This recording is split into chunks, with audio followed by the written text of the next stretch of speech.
La société de participation minière du Burkina qui a été créée, la SOPAMIB, et qui a déjà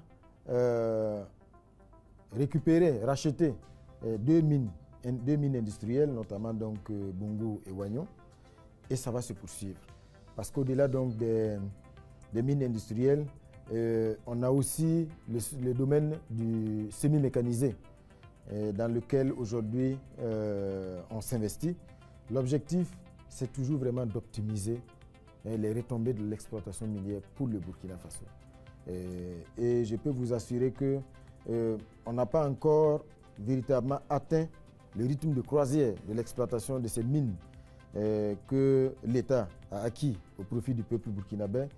Mais c'est sûr que très rapidement, on se rendra compte que quand on se donne les moyens nous-mêmes d'exploiter nos mines, et Dieu sait que nous avons les moyens, nous avons l'expertise, il n'y aura pas de commune mesure en termes de retombées, non seulement pour le budget de l'État, mais également pour les citoyens burkinabés.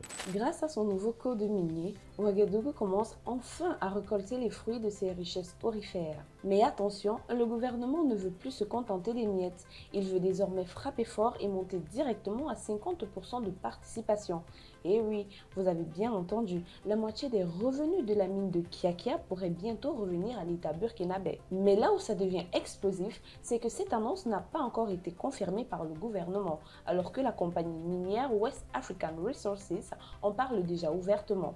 Suspense total. À quel prix Ouagadougou serait-il prêt à s'offrir cette part colossale?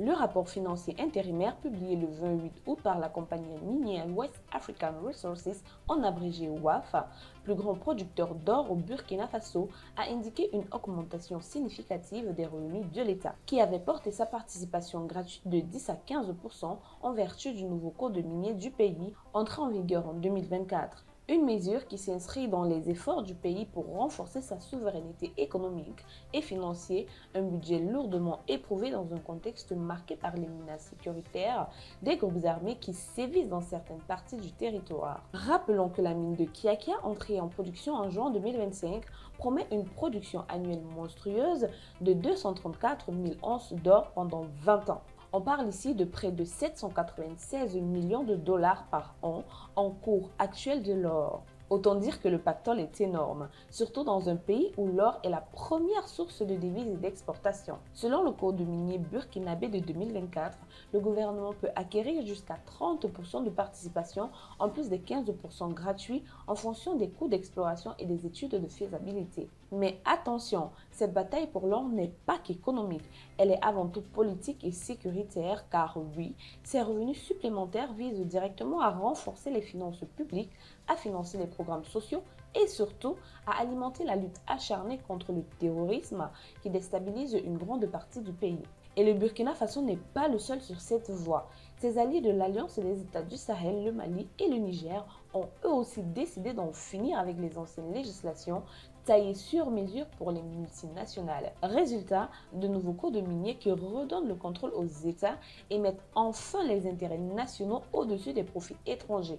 En clair, le Burkina Faso veut reprendre la main sur son or, mais une question brûlante reste en suspens. Cette stratégie audacieuse suffira-t-elle à combler un budget saigné par la guerre contre les groupes armés ou risque-t-on de revoir surgir de nouvelles tensions avec les géants miniers internationaux peu enclins à céder une part aussi massive de leurs profits? L'avenir nous le dira, mais une chose est sûre, Ouagadougou ne veut plus être spectateur de ses propres richesses. Désormais, le Burkina Faso veut être l'arbitre et le joueur principal sur le terrain de l'or. Autre information majeure au Burkina Faso, le Conseil des ministres du 4 septembre 2025, présidé par le capitaine Ibrahim Traoré lui-même, a adopté plusieurs mesures clés. Ces mesures sont les suivantes: l'encadrement de tous les pèlerinages religieux, la signature de nouveaux financements pour routes et projets sociaux, ainsi qu'un budget rectificatif en hausse. Le gouvernement a aussi renforcé la rigueur dans la diplomatie, intégré de nouveaux métiers comme la psychologie dans la fonction publique et adopté le statut de pupille de la nation pour 129 orphelins de guerre. Enfin, 20 agents ont été révoqués pour usage de faux diplômes.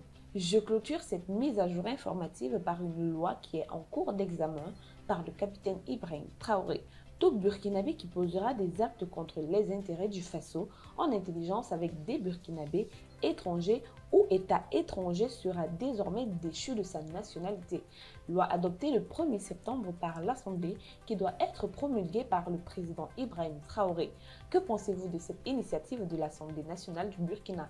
Nous serons ravis de lire vos avis dans les commentaires. Pour plus de contenu sur l'actualité africaine, suivez-nous sur le réseau social africain Diba World et sur toutes nos autres plateformes. Tous les liens sont disponibles dans la bio.